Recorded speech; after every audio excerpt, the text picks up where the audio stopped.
been unbelievable.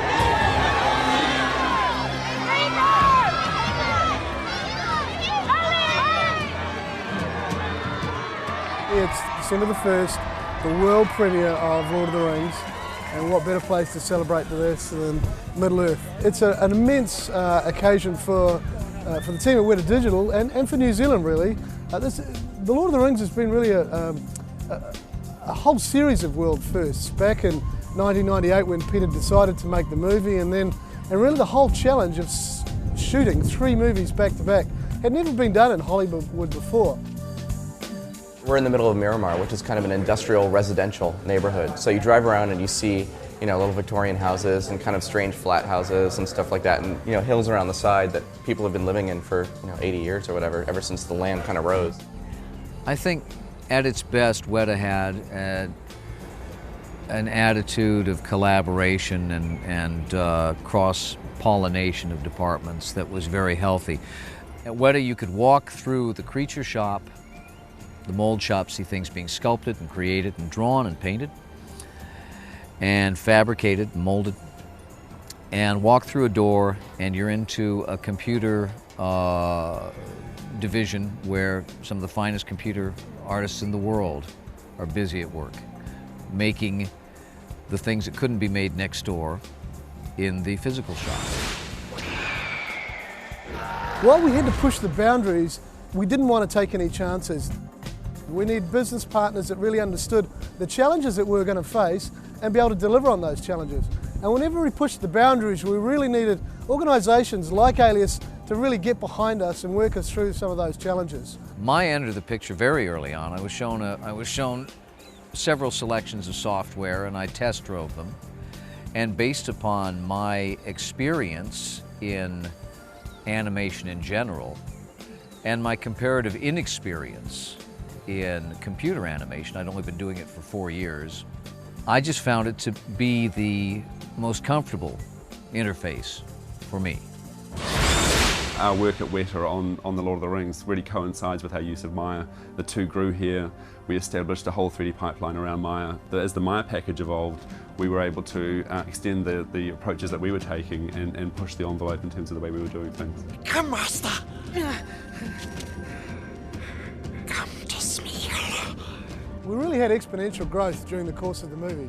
For Fellowship of the Ring, we needed to deliver around 500 shots. For the Two Towers, it was closer to 900. And for Return of the King, we've delivered close to 1,500 shots. Each one of them more challenging than the last. I think in total we did 42 hero creatures for the trilogy. So there's a huge range of work that we did there. Frequently been very happy that Maya has been available because I'm not sure how we would have done this show without it. It's open with Mel and the API. It's immensely open, so it immediately lends itself to building a whole 3D pipeline around it. That was huge for us. Peter, he'll block it out and we'll look at previs and there'll be storyboards, but he likes to work very fluidly, and we know that there's no point in building a creature to the kind of level that you think he may want to work to. You've got to build it to the ultimate level that he could possibly ever want to go. So we've got to make these creatures Peter-proof in a way.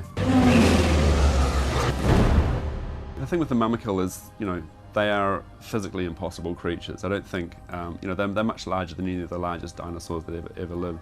You've got to play off that whole thing of making a creature that big look believable, but also have it in a physically based sense, so that as each giant foot comes down and slams into the ground, the muscles not only flex, but also there's a bit of a jiggle. And we built all that into our creature pipeline so that the animators didn't have to worry about that stuff at all. That stuff was all procedurally built in, and that jiggle was just activated by the footfall and went all the way through to the muscle model. It pays off. It's the kind of thing that you don't notice particularly when you're watching the film, but if it wasn't there, that sense of reality would be diminished as a result. Yeah, Shelob was a big animation hurdle. We, were able to create this character in Maya.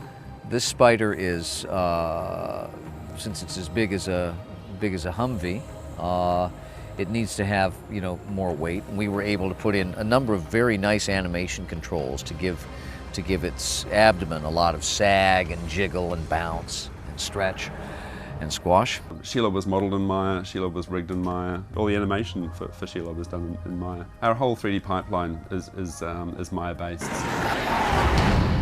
Here's Ailas. The challenge for me was right at the end of the film, I had to animate the Witch King dying. And his death is very much, Peter described it as kind of like a submarine imploding. He wanted him to kind of be reacting to something and then kind of and start compressing in on himself. And our pipeline hadn't really been set up to allow for that type of animation to happen.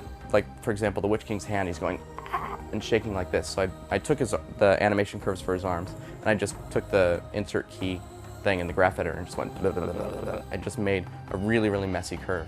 And so it's like that. And then what I did was I wanted to start making changes to it so I could bring the hand up and spend a lot of time really crafting this motion to make sure it did exactly what I wanted, but I wanted to keep all the jitteriness. So using Mel, I was able to make a really quick tool that allowed me to take an animation curve that's got a lot of high frequency data, add another animation curve to it, and then modify both of those curves independently.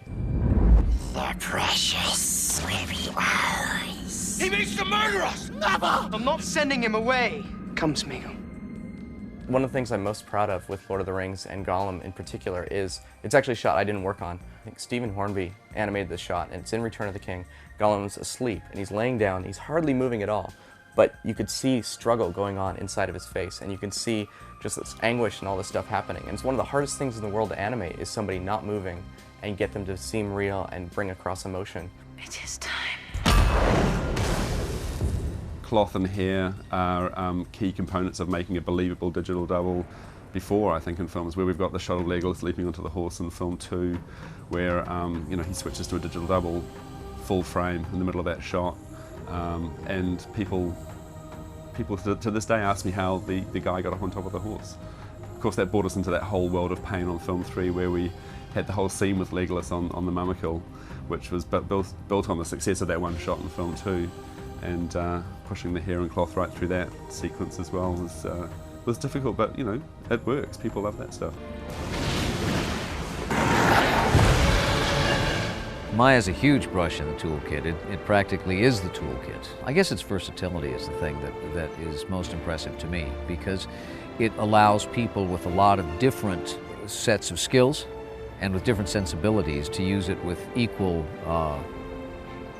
finesse. We couldn't have really done Lord of the Rings without it.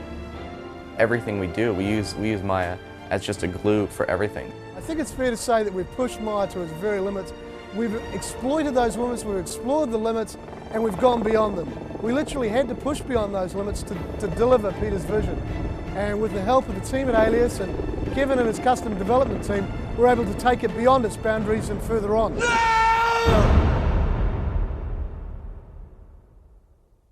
It doesn't end here.